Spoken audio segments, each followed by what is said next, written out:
Hey folks, welcome back to my channel. Today I'm going to try to open up the die of this very large CPU, which is a Pentium Pro from Intel.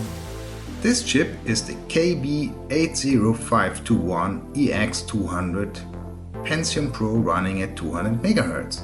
The S-Spec is SL22Z with a 512 KB second level cache.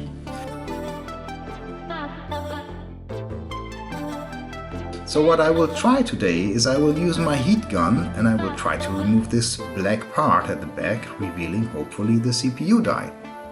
Okay, let's start and I hope it's gonna work.